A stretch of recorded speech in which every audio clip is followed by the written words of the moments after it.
team around him. Dr. Al-Rashid first, and then I'll take the others. On the Makaw's question, first you said that what do you want the West to do?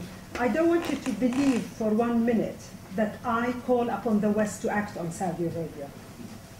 I bet if you look into my books and read every single article on my website, you will not find that. In fact, I was one of the first people among my community to object to military intervention in Saudi Arabia.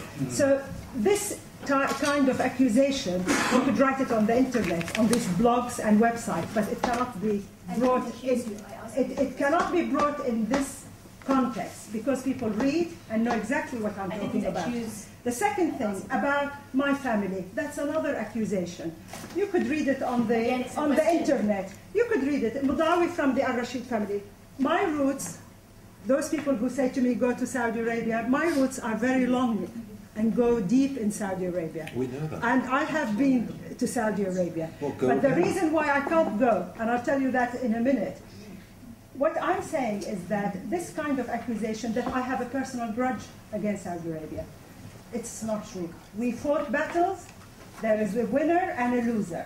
And my family still lives in Saudi Arabia. But those who believe in human rights cannot live in Saudi Arabia. Those who think in terms of politics cannot live in Saudi Arabia. This is the reason. No. I tell you why.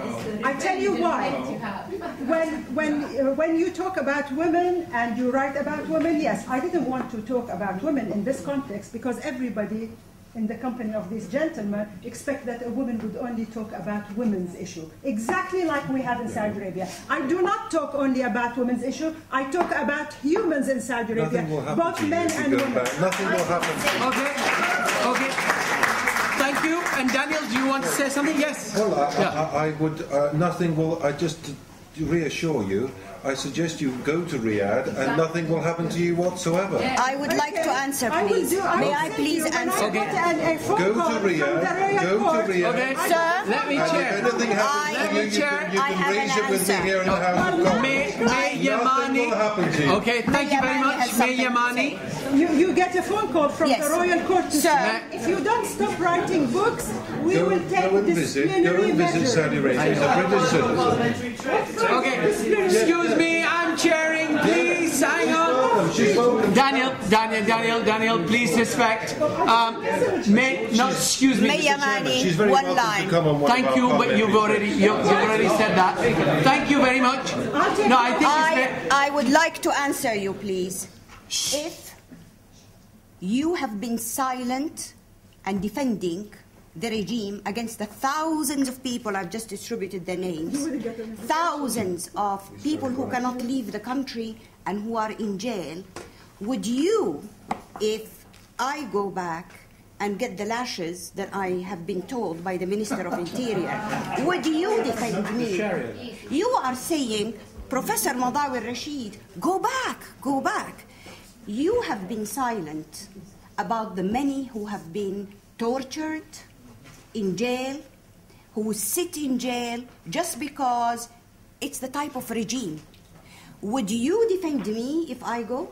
Well, what really worries me is that you are using... I have already breached the lines of censorship knowingly. The problem is the lady is trying to portray herself You have as not a answered my martyr question. to these people that she I can't want to go tell back you to Saudi Arabia. something. I have one more If she point. went back and nothing happened to her, which nothing will, she'll lose a lot of the You seem to know prestige the that she's system. trying to peddle.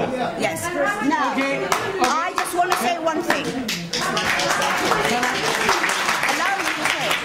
It's not about losing prestige, Okay, I it's think about losing We lives. should lose the raison d'etre in criticising Saudi. That's the problem.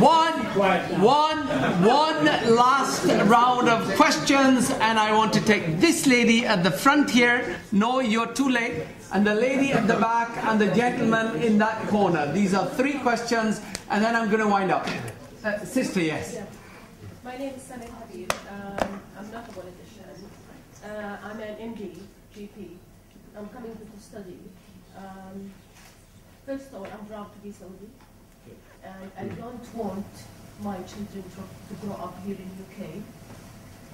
like you when you grew up? I didn't grow up in the UK, dear. Whatever. I grew up in Riyadh, and I went to Madaris al-Tarbiyah al-Islamiyya. Okay. I grew up in Makkah al-Mukarrama.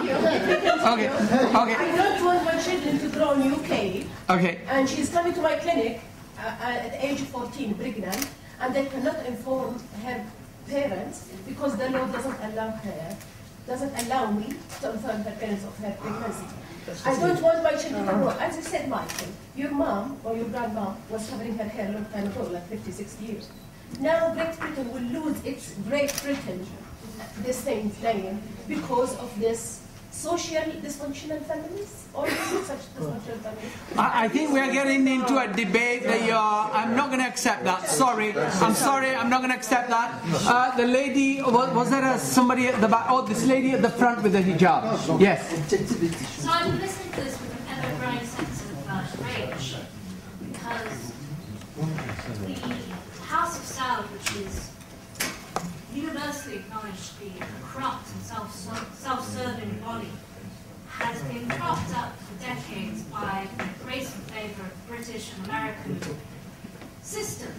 And yet, we then turn around and cite the human rights abuses perpetrated by the House of Saud as a kind of indictment of the brutality and unspeakable nature of Islam. But we have acknowledged the House of Saud and the system of Saudi Arabia is not Islamic, and I feel that if in this country there is a genuine concern for turning around the human rights abuses that go on in Saudi Arabia, then it's simply a matter of pulling the plug on the support that England and America has consistently been giving to that house. Thank you, sister, for your comments. And the gentleman with the beard at the back. Yeah.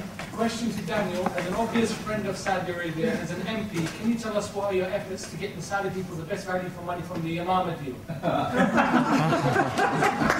Well, this is a debate on human rights in Saudi Arabia, not about defence So contracts. they have much value for money. Okay. Well, I think everybody's made their points, and we've answered as many questions as we could. I know there are lots of questions, and I know you've sent a question as well. Can I say thank you to Society Outreach? Can I say thank you to Society Outreach, and a big round of applause for Suad for organising.